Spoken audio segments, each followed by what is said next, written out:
It's incredibly picturesque, the way her hair framed her face in the morning sunlight. The curtain flapped as wind blew in from outside, and birds sang a harmonious tune as I brushed the hair out of her face. Even having just woken up, she was stunning. Time ticked to a crawl as a smile began to shine upon her lips. I started to reach towards her, but then I saw something. It was just behind the curtain, impossibly still. It cast a large, circular shadow through the thin fabric.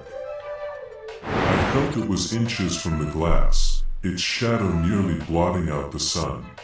The wind began to push the curtain again, and the thing outside inched into view. I bolted upright in my bed, a pulsating pain resonating from the back of my skull. My eyes shot over to the window.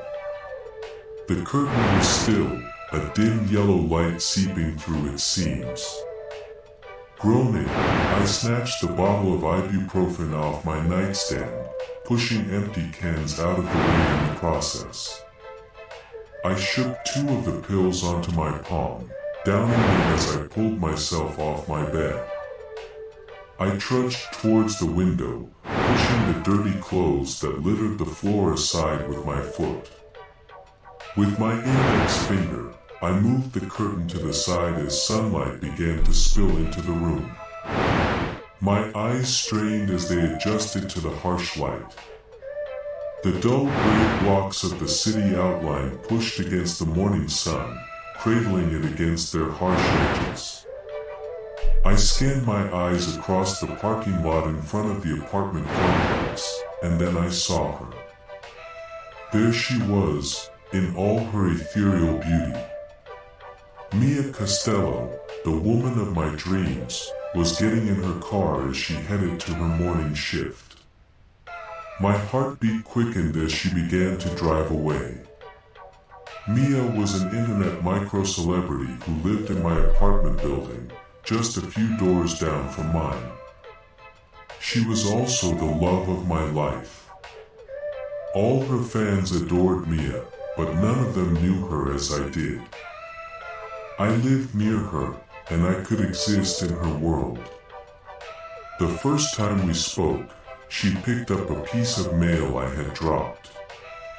When she handed it to me, I saw her beauty for the first time. For the first time in years, my life had meaning. There was something about the way she smiled at me. When she handed me the letter I had dropped, her fingertip brushed against my hand. That little touch sent sparks throughout my whole body. Ever since that moment, we have shared something truly special. Sometimes, I would wait until the precise moment she'd leave her house and smoke right outside my door, just to catch a glimpse of her passing by. The way she would smile at me never failed to make my day. That smile was my one and only treasure.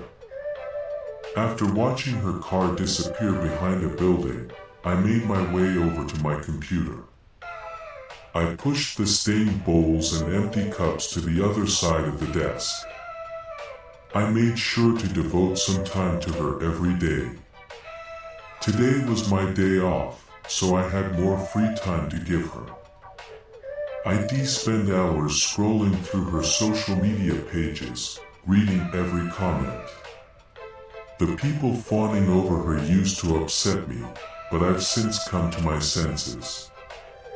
None of them had the connection we did.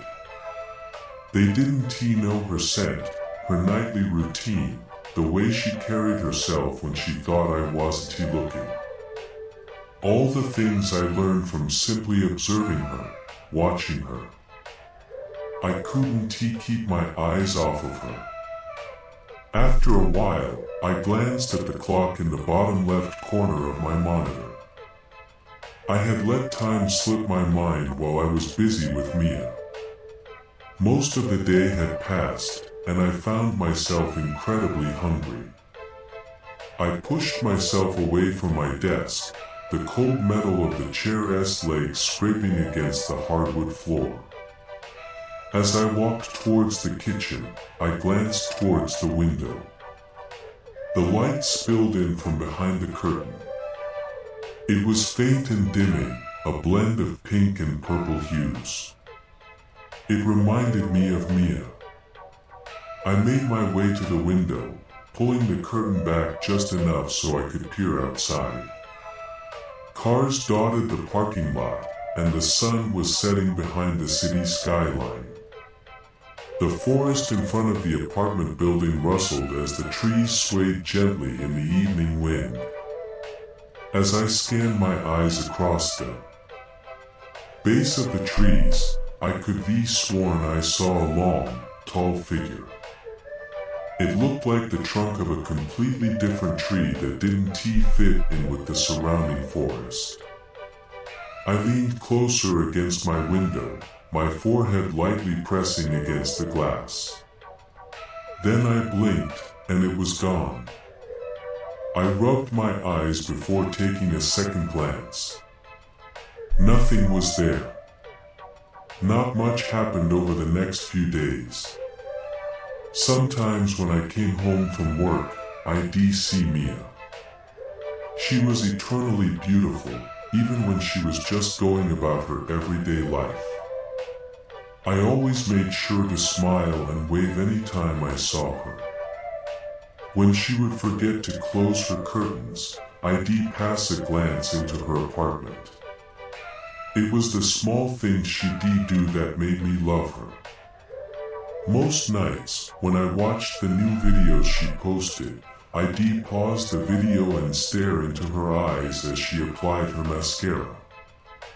One day, I'd be able to tell her that she didn't need all of that makeup to look beautiful. She wasn't like other girls. Her natural beauty was all she'd ever need. After watching her videos for a few hours, I realized how hungry I was when my stomach began to ache.